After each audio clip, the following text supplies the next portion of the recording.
Hello শিক্ষার্থীবৃন্দ, আসসালামু আলাইকুম। আজকের ক্লাসে আমরা তৃতীয় অধ্যায়ের দ্বিতীয় অংশ নিয়ে আলোচনা করব।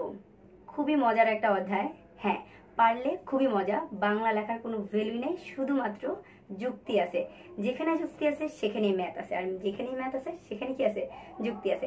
তার মানে বুঝতেই পারছো কি বলতেছি? হ্যাঁ, ম্যাথমেটিক্যাল জিনিস নিয়ে আলোচনা করব। ভয় পেয়ে যাচ্ছ যারা কমার্সে আছি বা আর্টসে আছি? কোনো ভয় নেই, কারণ এত যুক্তির ম্যাথমেটিক্স আমার মনে হয় না এই অংশ ছাড়া অন্য কোথাও আছে। ঠিক আছে, তাহলে দেখো, ডিজিটাল ডিভাইস কি বললাম? এটা হচ্ছে কোন অধ্যায় নিয়ে আলোচনা করব? তৃতীয় অধ্যায়ের দ্বিতীয় অংশ নিয়ে আলোচনা করব। তাহলে তৃতীয় অধ্যায়ের দ্বিতীয় অংশের নাম কি? Digital device. তো শিক্ষার্থীবৃন্দ, চলো কথা না বাড়িয়ে চলে যাই।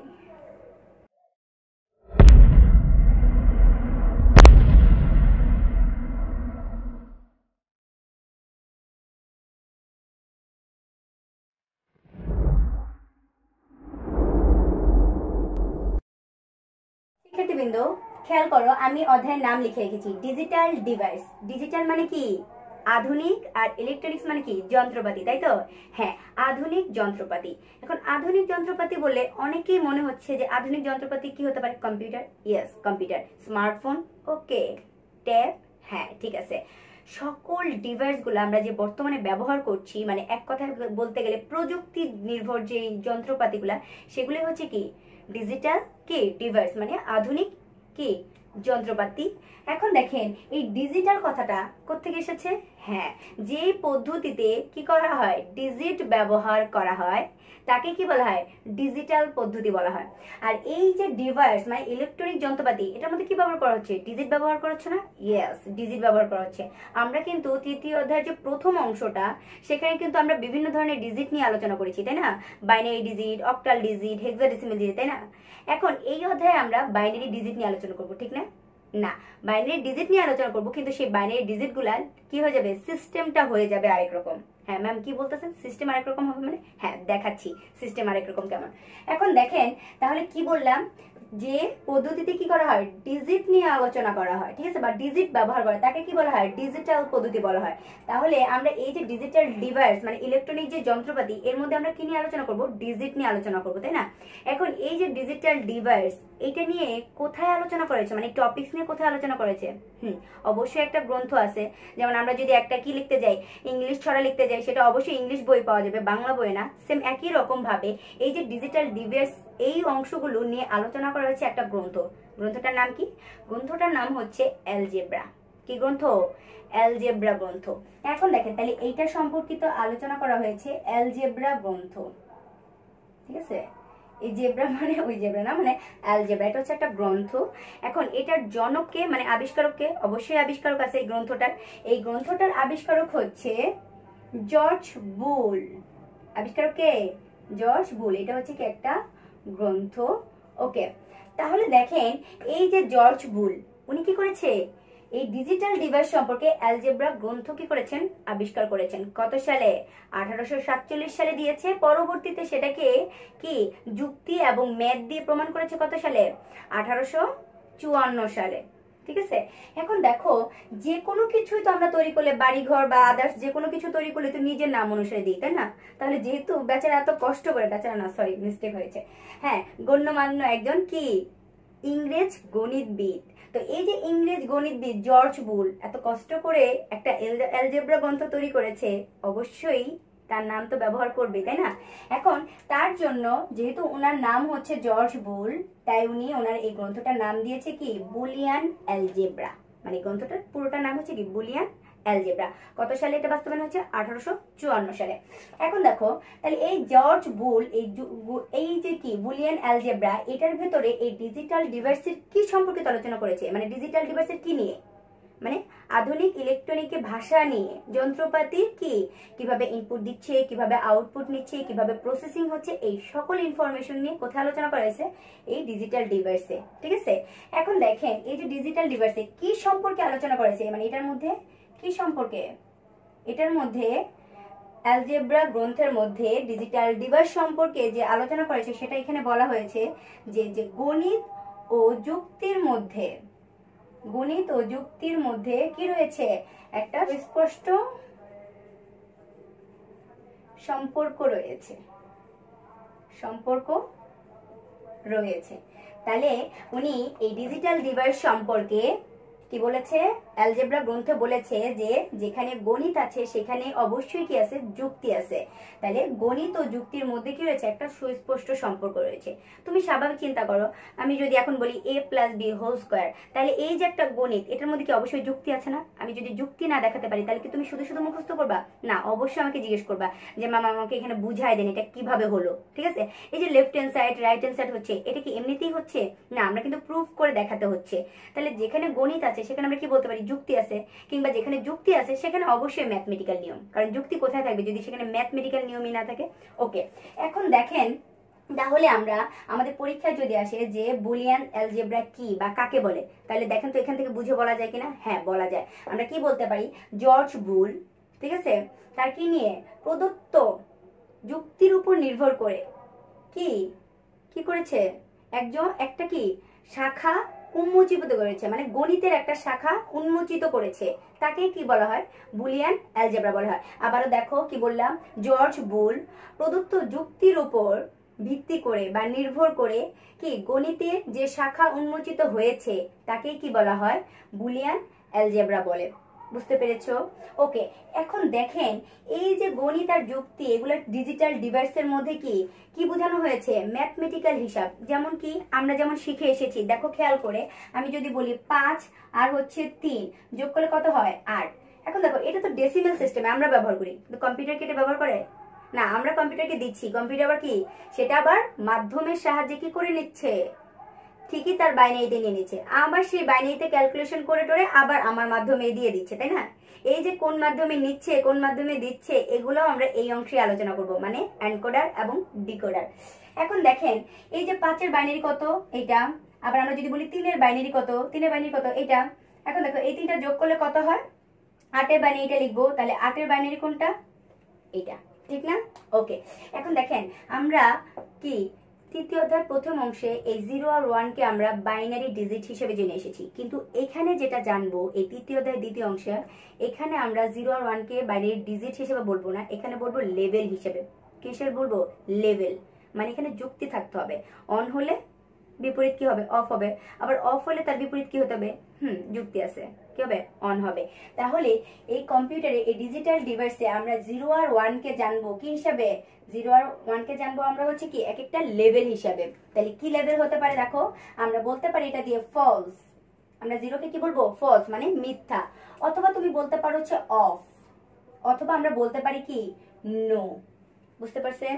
তাহলে কি কি বলতে পারি, আমরা মিথ্যা বলতে পারি অথবা অফ বলতে পারি, তারপর আমরা কি বলতে পারি, নো। আবার দেখেন 1 মানে আমরা কি বলবো, ট্রু, অথবা আমরা বলতে পারি অন, অথবা আমরা বলতে পারি কি, এটাকে বলতে পারবো কি, ইয়েস। বুঝতে পেরেছেন? তাহলে এখানে কিন্তু লেভেল হিসেবে কাজ করতেছে। কখনো দেখা যাচ্ছে 0টা আমাদের কি হয়ে গেছে, মিথ্যা হয়ে গেছে বা অফ হয়ে গেছে বা না হয়ে গেছে, আবার 1টা কি হয়ে গেছে, ট্রু হয়ে গেছে, অন হয়ে গেছে বা হ্যাঁ হয়ে গেছে, মানে পজিটিভ দিকে যাচ্ছে বা নেগেটিভ, মানে লেভেল বোঝানো হচ্ছে এখানে। এখন দেখেন কম্পিউটার এই যে বাইনারি যে কম্পিউটারকে দেওয়া হয়, কম্পিউটার কি বাইনারি গুলো বোঝে? হ্যাঁ বোঝে, লেভেল হিসেবে বোঝে। ঠিক আছে, কি লেভেল? দেখেন কম্পিউটার শুধু বোঝে চার্জ আছে চার্জ নাই, এই দুইটা জিনিস, মানে হয় 0 বোঝে মানে চার্জ নাই মানে 0, আর চার্জ আছে মানে কি 1। এখন দেখো এটাকে কিভাবে লেখায়, মানে কম্পিউটার কিভাবে জানে, আমরা যদি একটা বক্সের সাহায্যে তোমাকে দেখাই, ধরো এটা হচ্ছে 3টা বক্স, তাহলে এটা কি বলতো, অন, এটা হচ্ছে অফ, আর এটাও কি অন, এই হিসাবে কম্পিউটার নেওয়া হয়। তারপর হচ্ছে যে এটা এই চিহ্নটা প্লাস চিহ্নটা, এটাও আমরা চিনবো, এটাকে কি বলা হয়, এটাও যুক্তি আছে। তারপর দেখো এই দুইটাকে কি বলা হয়, এটাও অন এটাও অন, সমান সমান, এটা কি হবে বলতো, তাহলে সেই হিসাবে যদি আমরা লিখি এটা হচ্ছে অন, এটা হচ্ছে অফ, এটা অফ, এটা অফ। বুঝতে পেরেছো? তো কম্পিউটার এই হিসেবে কি করা হয়, ডিজিটাল ডিভাইসে আমাদের বাইনারি গুলো প্রজেক্ট করা হয়, মিথ্যা সত্য, এইভাবে সে কি করে নেয়, যোগ বিয়োগের কাজগুলো করে। আমরা যে যোগ বিয়োগের কাজ দিই, ইনপুট আউটপুটের কাজ দিই, এই কাজগুলো করা হয়। তো এই যুক্তিগুলো নিয়েই আমাদের জর্জ বুল এই বুলিয়ান অ্যালজেব্রা গ্রন্থের মধ্যে কি করেছেন, আলোচনা করেছেন। ঠিক আছে, এখন দেখো এই ডিজিটাল ডিভাইস এটা যে আলোচনা করেছে, এই যে ম্যাথমেটিক্যাল বিষয়গুলো দেখানো হয়েছে, এটা তো কি কিছু উপাদানের উপর ভিত্তি করে দেখানো হয়েছে না? অবশ্যই। দেখো এখনই যদি তুমি মানে অঙ্ক করতে যাও, সেখানে তোমাকে ডিজিট শিখতে হবে, তারপর তোমাকে বিভিন্ন ধরনের চিহ্ন শিখতে হবে, যোগ বিয়োগ গুণ ভাগ। তাছাড়া কি তুমি যুক্তি দেখাবা? কার মধ্যে যুক্তি দেখাবা? কার মধ্যে অঙ্ক করবা? সম্ভব না। সেম একইভাবে আমাদের এই ইলেকট্রনিক ডিভাইসে যে যুক্তি টুক্তি দেখাবো, সেই যুক্তিগুলা আমাদের কি কিছু উপাদান লাগবে না? হ্যাঁ। যেমন কি দেখো, একটা ফ্যান যদি আমরা তৈরি করতে যাই, একটা সুইচ যদি তৈরি করতে যাই, সেখানে কি লাগবে?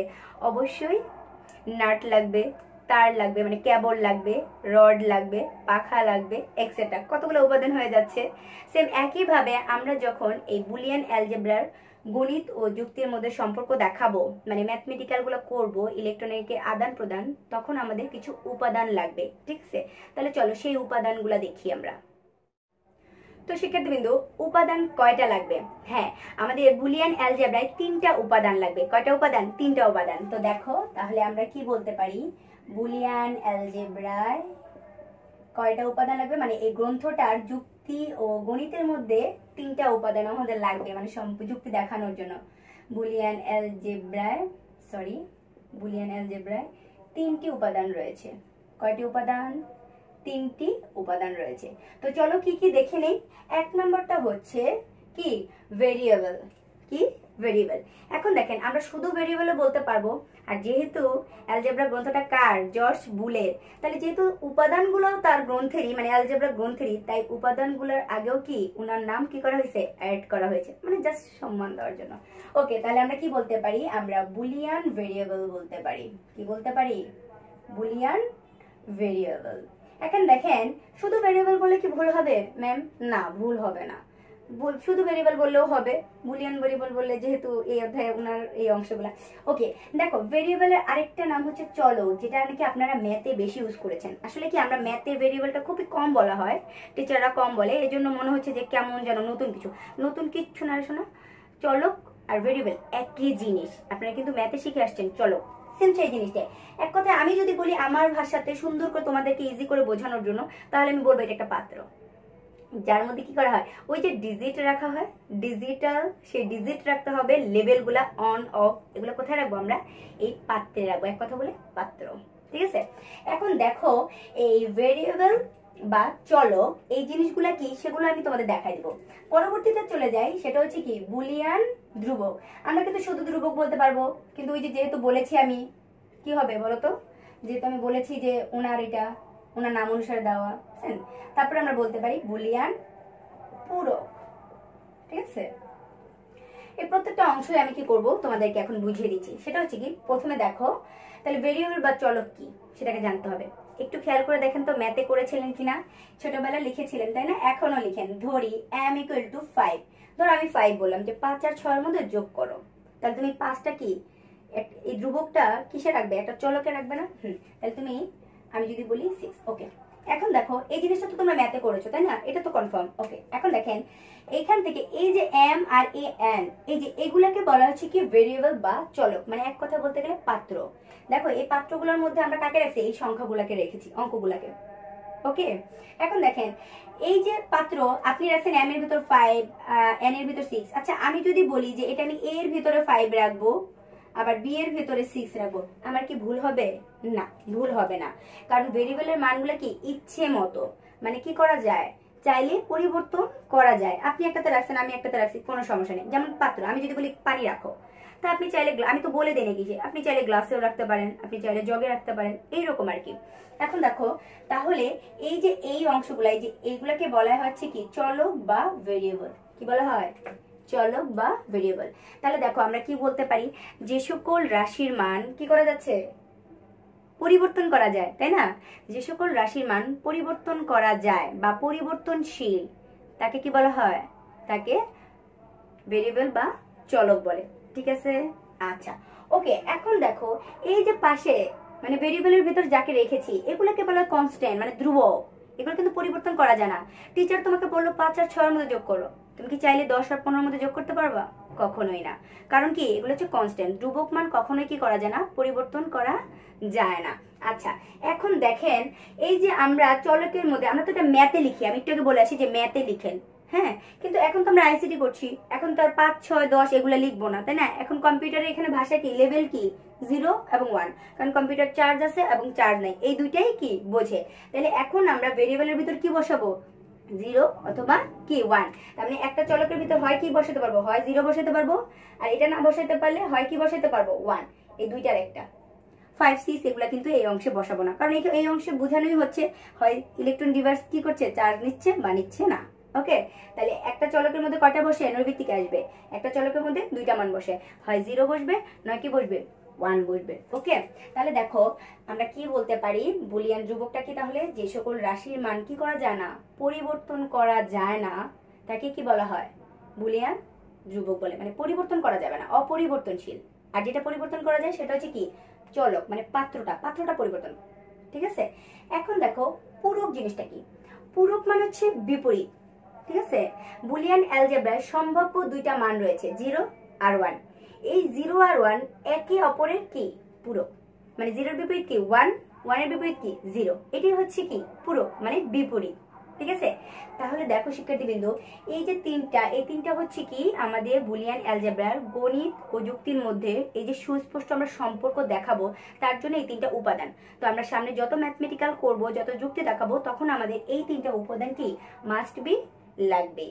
ঠিক আছে, তো শিক্ষার্থীবৃন্দ আজকের ক্লাস এই পর্যন্তই, আশা করি বুঝতে পেরেছো। পরবর্তী পার্টগুলো আমি আস্তে আস্তে করে নেক্সট করে দিব। আর শোনো, একটা ক্লাস দেখে বাকি ক্লাসগুলো যদি আপনি ছাড় দিয়ে দেন, মাঝখানে আরেকটা ক্লাস দিলে কিন্তু অধ্যায়টা বুঝতে পারবে না। আপনাকে প্রত্যেকটা পার্ট দেখতে হবে, তাহলে দেখবেন পানির মতো ইজি হয়ে গেছে। তো শিক্ষার্থীবৃন্দ আজকের ক্লাস এই পর্যন্তই। যদি ভালো লাগে থাকে তাহলে অবশ্যই বেশি বেশি শেয়ার করবেন, এবং যারা এখনো আমার চ্যানেলটি সাবস্ক্রাইব করেনি তারা অবশ্যই সাবস্ক্রাইব করে দিবেন এবং পাশে থাকা বেল বাটনে ক্লিক করে দিবেন। আল্লাহ হাফেজ।